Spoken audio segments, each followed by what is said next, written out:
Okay, so DeMe is a project of the week. The future of Web3 social. DeMe is a future of Web3 social, bringing about the bridge from traditional social media platforms to Web3 based social media, introducing an entirely new social blockchain, social media dApp built in to rival the social media giants in the traditional social media landscape. So it sounds like they're going after, Twitter and Facebook and all the other top sites. NFT marketplace built into the social media dApp that allows users to mint NFTs straight from their profile.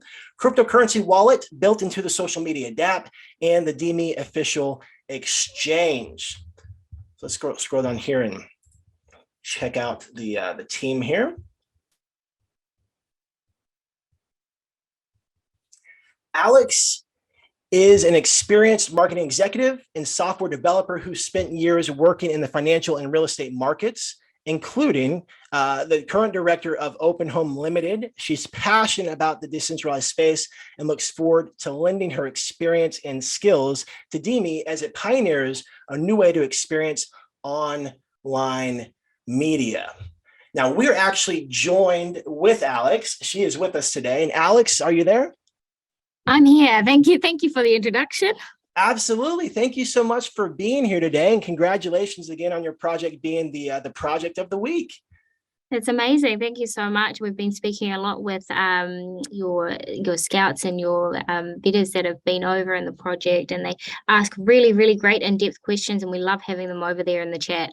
Yeah, it's great. That's one of the things that we really teach in the better community is, asking questions, asking really good questions, more than just the basic stuff that you could find on the website, like a bigger picture, And one of the first things I wanted to ask was, can you share just a little bit about, your vision for the project? Why did you decide to have this really audacious and really big vision in the social media space?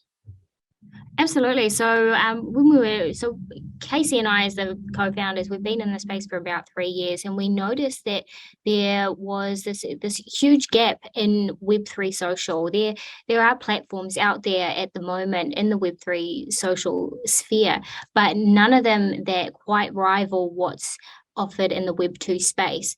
And we really thought if we're able just to, pioneer the decentralized media movement, we'll be able to offer users of traditional Web2 social media platforms a soft introduction to the blockchain space. And that's something that we're really passionate about, is just growing the blockchain space as a whole and providing a platform that does rival those in the Web2 space, but provides all the benefits of blockchain technology as well. Awesome. Yeah, I'm definitely I'm a huge optimist. I feel like I'm a pretty visionary person. I have really big goals and ambitions. And, so to hear things like this, it gets me excited when there's, teams out there that have a really big, ambitious vision. What do you think it's going to take from you to realize this vision? Because I mean, this is big. I mean, this is swinging for the fence. Absolutely. It is a huge, huge project. And with projects like this, there is so much potential as well. And so it's really about making sure that we have the right teams, the right processes, and really just the drive behind it. You really have to, with projects like this, you really have to have a passion to see them through, because that's what's going to get you through the tough times. And at the moment, with the market doing what it's doing, it is a tough time, but we've got so much traction behind us at the moment, and we're pushing so hard. And despite what the market is doing, we're actually doing an amazing job getting the word out there about our project. And it shows. Obviously, we hear that we're the project of the week, so we're really excited about what we're doing. That's awesome. Now, you did mention team, and you're right. The team environment is so critical and crucial, whether it's the front end team or the back end team. And with such a big project, how many devs do you have working with you, and what's their experience? So this is our core team that you can see here. And so the three of us, myself, Casey and Cleo, we're based in New Zealand. Norman, who's done our contract development and provides technical support around that, he is international. our marketing team that we've partnered with is Mintex for our pre-sale marketing, and we've broken down our marketing into different sections basically. And so we've got investor marketing within the finance space, and then we'll also have the marketing for brand awareness of what we're trying to do, and reaching out to all of those users that aren't in this space. And we've also got the development team that we're working alongside, and we'll be able to announce who that is post-launch. They're a very, very experienced team in the space. They're some of the people that basically had the first apps on the Apple App Store. So we're really excited about working with them. So we've got the right teams in place to make sure that we're able to push this project, make sure that we have an exceptional functioning platform, and all of our technology is to the highest standard. That's great. That's great. Now, one of the things that I have found in this crypto space is it's kind of like the wild, wild west, and it's like if something can go wrong, it likely will. And I found that projects that actually are legit and good, something will go wrong.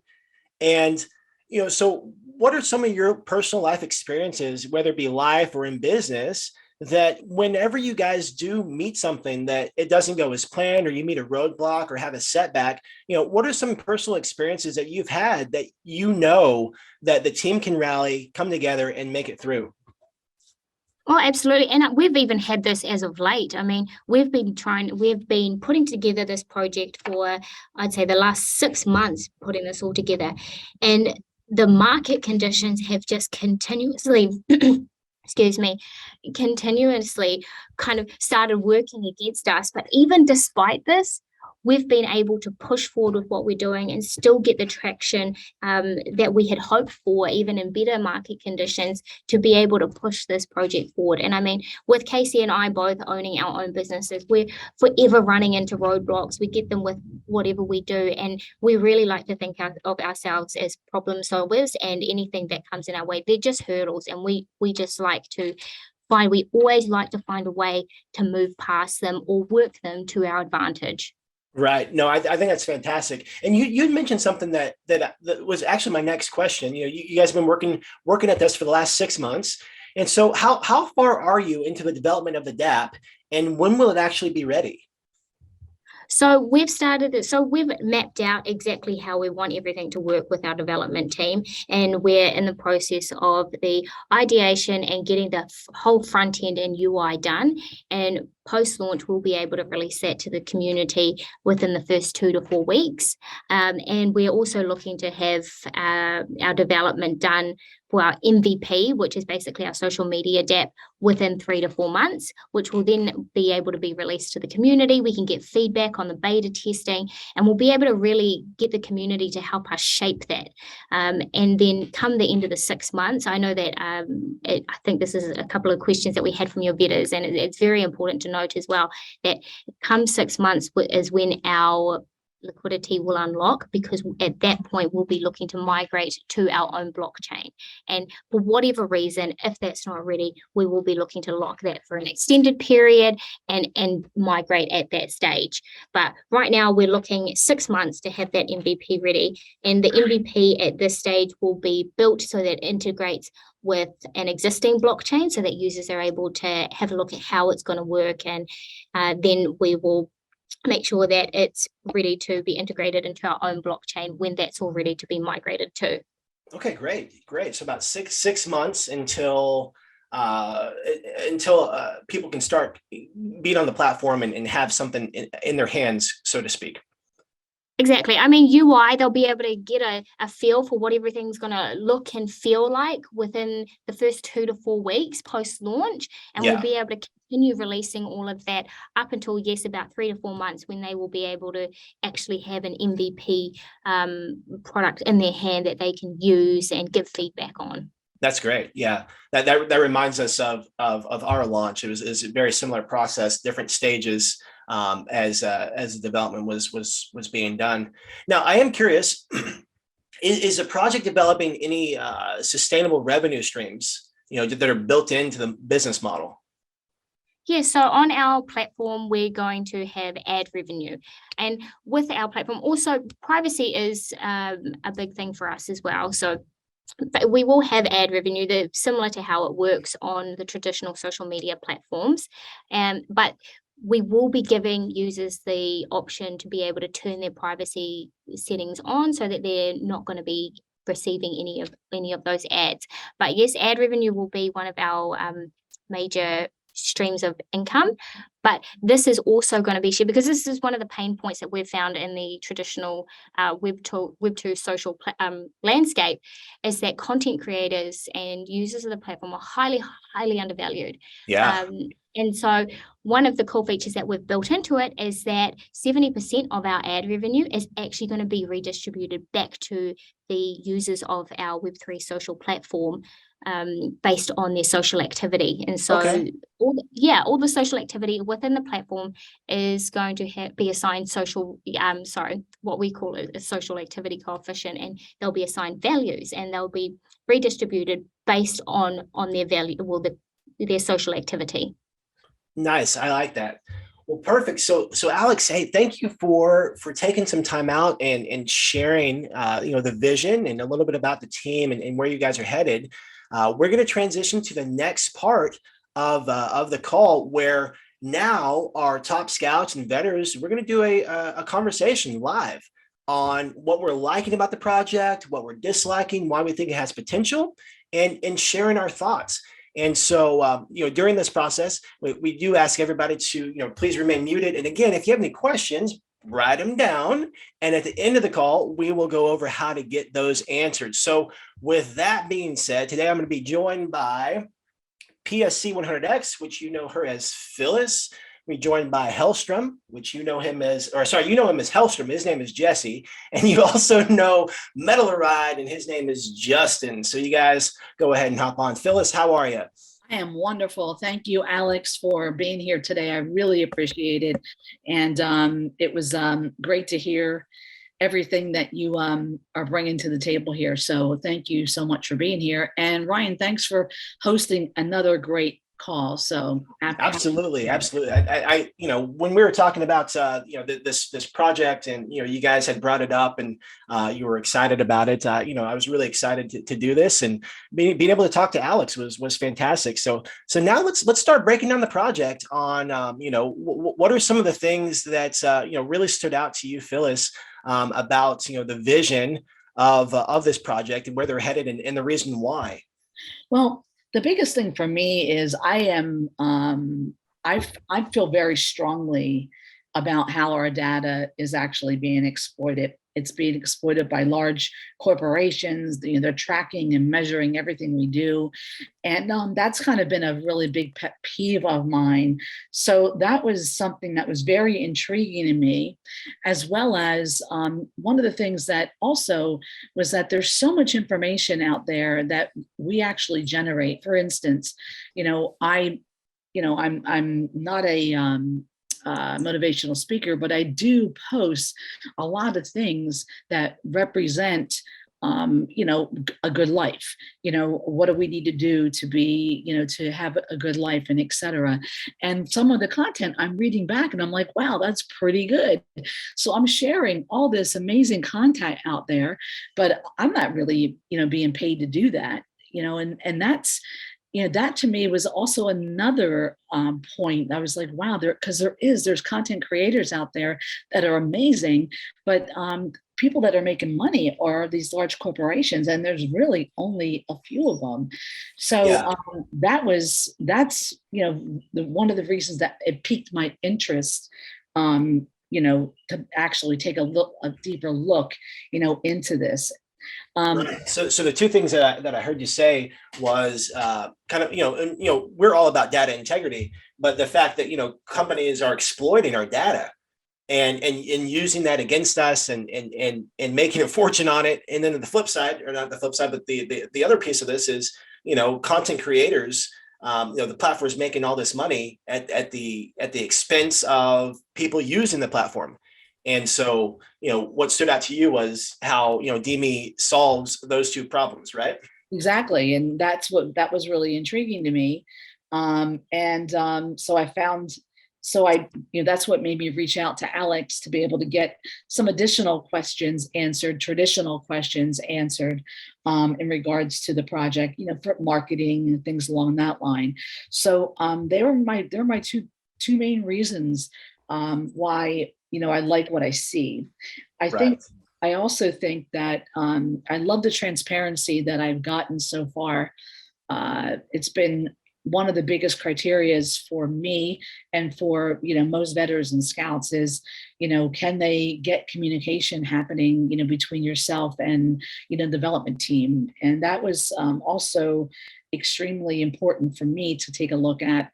And not only did I see that from Alex, but I also saw that like an extended arm from the moderating team. And it kind of reminded me of our veteran community, how responsive and how transparent and pretty much how our core team interacts, with the community. Yeah, no, that's a big deal. Hearing that, we see hundreds of projects. We see hundreds of projects. So it's always refreshing whenever you can stroll up into a community, ask some questions, and actually get answers. It seems like it's such a simple thing to do, but it's not that simple for some projects. So that's really great. Communication is absolutely key, and it sounds like this team is very transparent and giving the information that they have. Now, just out of curiosity, were we able to dig into some of the marketing? So one of the things we look for with projects is, what's the core team?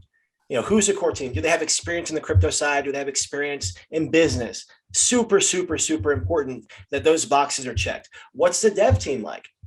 What's their experience level, and how big is the team? And the next phase is, what does the marketing look like?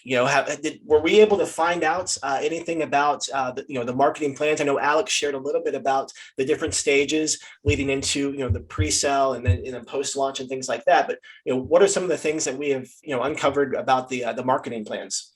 Well, a lot of the things that I looked at and that I spoke to Alex about in commenting with each other is that there's a range of different marketing campaigns, and it's based on, different goals, which is important because not everybody is going to be, our goals are never going to, or all of us, our goals are not all the same. So I know that they are going to be doing a viral style marketing with the D app, which I think is very important. Also, I actually wanted to get more insight on. She had mentioned something about the business lead marketing to generate ad revenue, but she spoke about it a lot today. In regards to how that was going to work, and I'm interested on how that's actually going to take place. They're also implementing. Of course, they're going to be working with influencers, and I like the fact that they're not going to be paying their influencers in ridiculous amounts of their token. Yeah. And they also let's see. I like the part that was interesting to me was the educational marketing that they wanted to do, because that kind of reminded me of kind of where we are in Vetter, because they're in the space that she's going to be in, they're going to be in, there's going to be social media, right? And then there's going to be people who have no clue at all about the crypto space, and we see that as well. So they're going to be doing some educational marketing for brand awareness, for the investors to feel confident in what they're doing, and that speaks to people outside of course within the space of cryptocurrency, but also outside the space. So I like the fact that they're going to be actually moving in that direction as well. Their plans of building their own blockchain, I think, is aggressive. I think it's going to be a very I'm assuming it's going to be a very big task. So yeah, that's kind of, the brand awareness. I like that they're partnered, with someone, Mintex, and I actually wanted to, I'm going to do a little bit more awareness myself and finding more about who they are. And the other thing that really made an impact on me in regards to their marketing is that they're looking for people in the industry who pretty much know best. Like, for instance, they're already working, and she didn't disclose it, but they're already working with someone who actually had some huge experience with being the first app on Apple. So there's she had mentioned that just briefly when we were chatting just a minute ago. Yeah.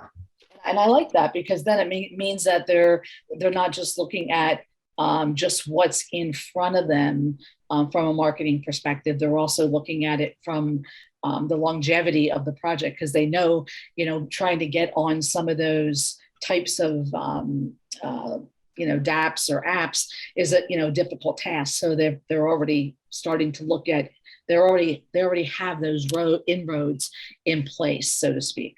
Yeah, planning ahead, making those contacts and connections. So it's not like a reaction. You're being proactive about the development and moving forward. Exactly. Yeah. Now, another thing that we definitely look for is hype. What kind of hype is headed into in the community. Hype is headed into the marketing. Justin, what are some of the things that you were liking about that? Hey guys, yeah. So I believe right now in this crypto world, wonderful world, hype is definitely a big player in this at this time, and I really like the fact their Telegram group is not botted.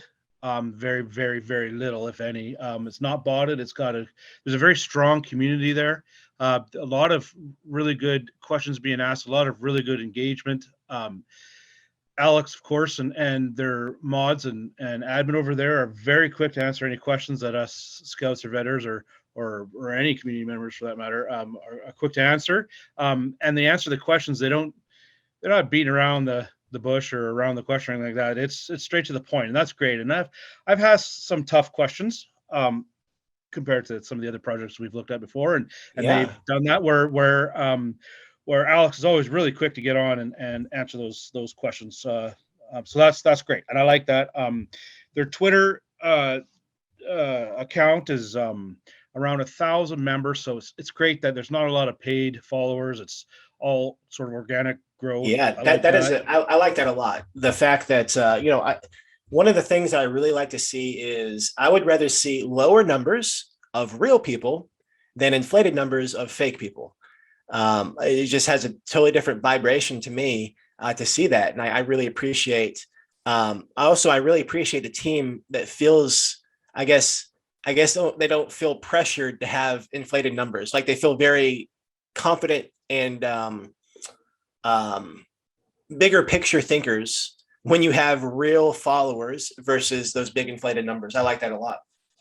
One of the things about that, on that topic, that stands out the most to me is the fact that this is a social media utility that's in development, and they understand about not having bots and having real people. Right. Like, does that makes sense to me? So yeah. I like that. I give them credit for that. Yeah, we would have called you out if you had some inflated numbers. That makes that makes a lot of sense. That doesn't go hand in hand, does it? Yeah. That's great. They've got a YouTube channel.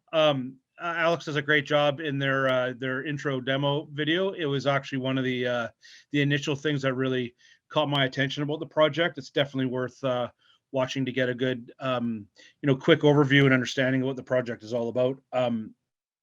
So I like that. They're being involved with a ton of AMAs, which is awesome. Like, I mean, I think Alex after this is going to need a nap, because it's just nonstop back and forth. So that's really awesome to see. That's creating a lot of hype, bringing in a lot of new people to their project. So I like that. Yeah.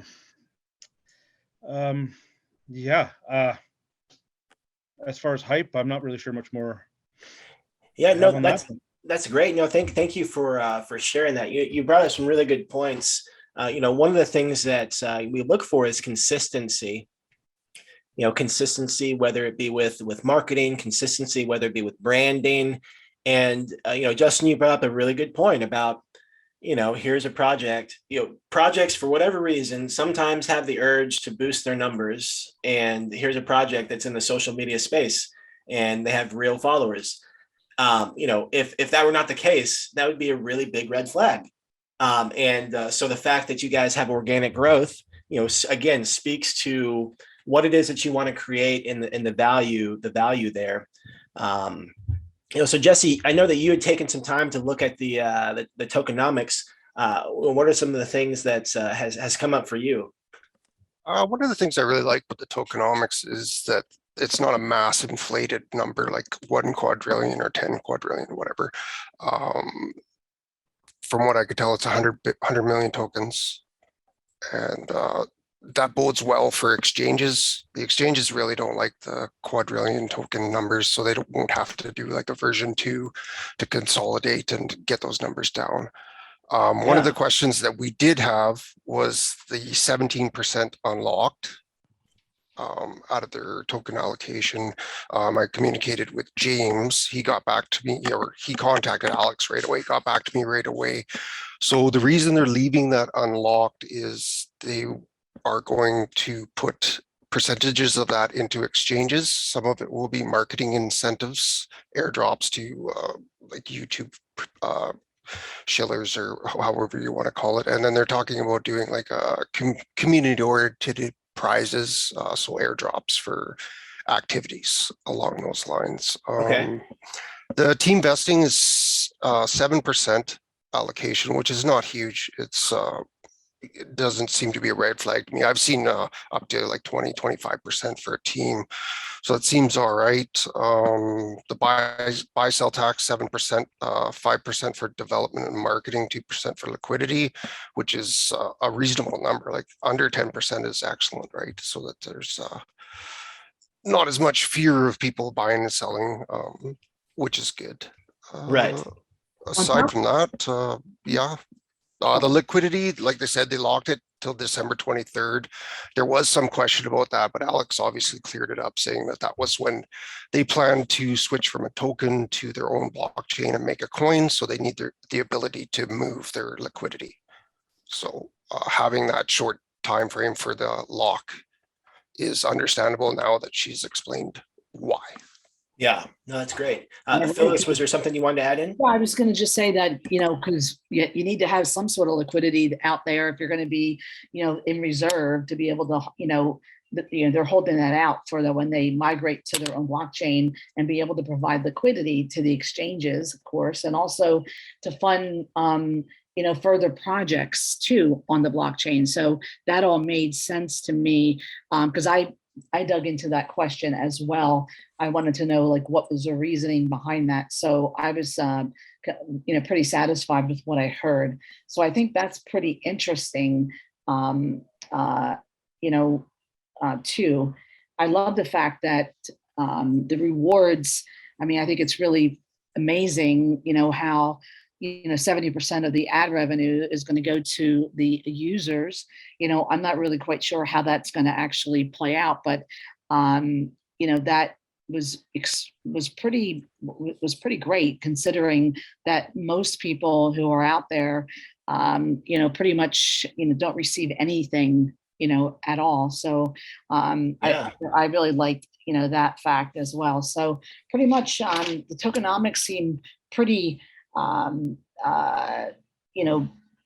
pretty much kind of norm. The thing I do want to bring up is that I know that I had conversation, I believe, with someone, I don't know whether it was with James or with Alex, but I know that the initial tax, and just so everybody knows that, I believe there's going to be like a 48-hour window where the tax is going to be like 20% or so.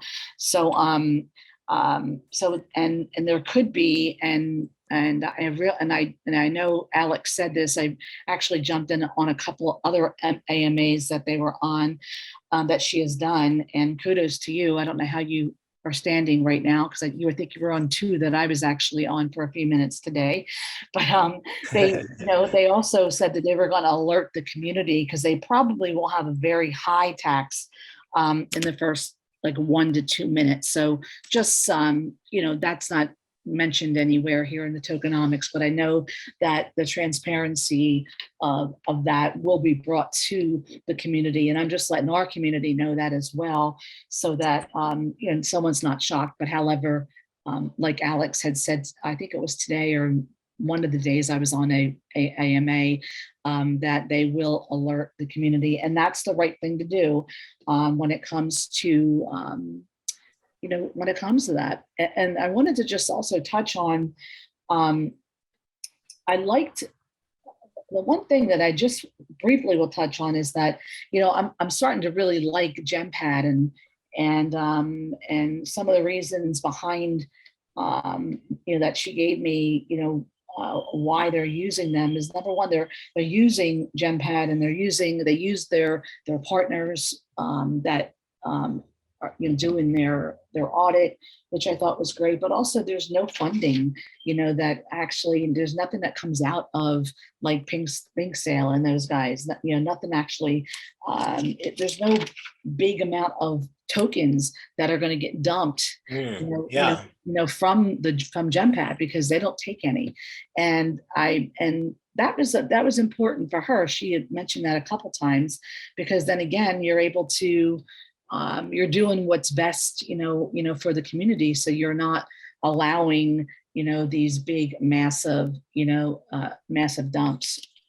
Yeah. Now, one of the questions I did want to ask, since you guys have done a deep dive on this, and just, support me in if this creates questions, obviously, we can go in their Telegram and ask, but just off the top of my head, she was saying that there's obviously going to be a developmental phase with the dev team and in the platform and everything like that. And, so it could be, up to 6 months until, it's actually utilizing it. And I would imagine at that point, maybe, the ad revenue would be kicking in.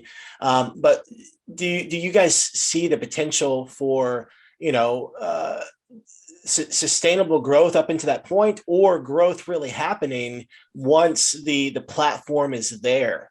Almost like this is do you feel that, based on what you've seen, that the project will continue to grow up to the platform being released, or the project will really, really take off when the platform is released? Does that make sense? Yeah, it does. And, with having, they had a private sale, and it was, Okay. it was pretty, I think limited. It was like, I think 100 B&B. Okay. So, they have, some of that, and I kind of questioned, and I heard it a couple times in different AMAs, the limited 300 B&B, pretty much for the pre-sale.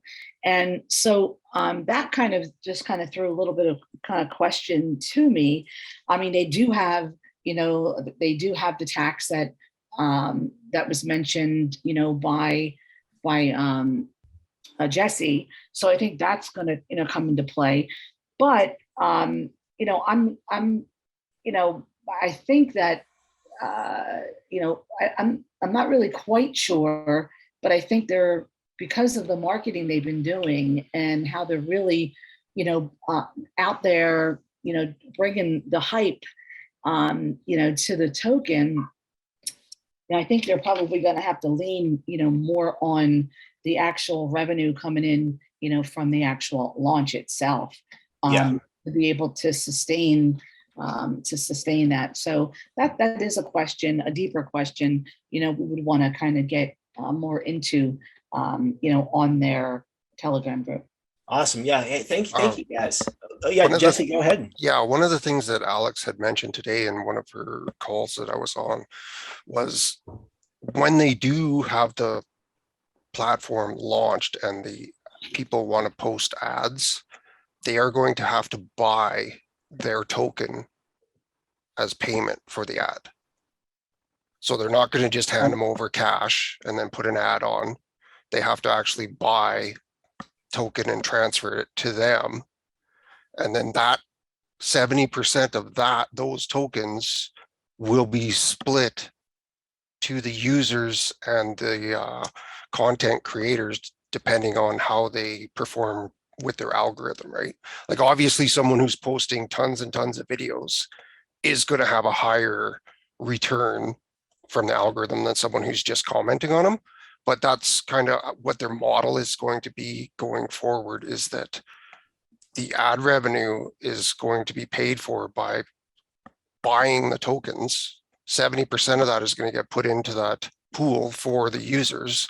30% is going to go to marketing and development for continuing with the project. So obviously, just like our project, until the app is launched and they're using it and they're generating revenue, the pre-sale, the private sale money, any tax money that they get from that pump at the start is going to be what they have to develop. Okay, that makes And sense. also too, I want to just mention, I was just looking back on my notes, and one of the things I believe that I heard was that they're going to set it up so that the creators, pretty much are going to, the content creators are not going to be able to dump so much, because they're going to, I think they're going to be, she mentioned something about being contracted. So that's probably all tying into that as well. I wrote that down. So I think that's also probably another piece, Jesse, to tie into what you just said. Yeah. But I do like the idea of them not just getting a check for cash. Absolutely. From the advertisers, right? They're going to get like whatever's for $45,000 worth of their token to post an ad for a month or whatever. So it's going to create buy pressure. There will be sell pressure, obviously, but it's going to feed into rewarding people for using the platform more than just a tax, because everybody knows with tokenomics, if the project's not getting a lot of volume, the taxes are not going to cover the expenses, right? But if they're buying the token in order to get their advertisement on there, then those tokens, from what she was saying, they're going to use the tokens from the ad buys 70% to feed the pools that are paying the users and the content creators. So I really like that idea. I do too. Thanks for bringing that up, Jess. Yeah, for sure. Yeah, that's good. Well, awesome, guys. We're at the top of the hour, so I just want to give a shout out again to you, Jesse, Justin, and Phyllis. Thank you for doing a deep dive on Project DeMe, and Alex, thank you for being here with us today, sharing your vision about the project. If you have any questions about DeMe, go ahead and check out their Telegram group. I'll go ahead and drop that in the chat here, and you can check out their Telegram. And get your questions answered there. But no, this was a great call. And the whole purpose of the call was obviously to highlight a great project that could be the next 2x 100x gem. At the same time, going over the what it's like to be a part of the Vetter ecosystem and platform, and the value of crowdsourced intelligence, working together, different perspectives, different skill sets, all coming together to share thoughts and ideas. And at the end of the day, it's about providing you with ideas that can support you in what you like or dislike about projects. There were things that we brought up today that we liked a lot. There were things we brought up that we weren't really sure about. And ultimately, the beautiful thing about the crypto space is it's all subjective. At the end of the day, we have no control over, whether a project is going to do fantastic or not. And it's all about doing your due diligence in the beginning. So again, big shout out to our scouts and vetters. We have some of the best. We have the best because we are the best. We have the best scouts in vetters in the crypto space, and you just saw a glimpse of what that's all about. And again, thank you, Alex, for being here, and congratulations on being the project of the week for DeMe.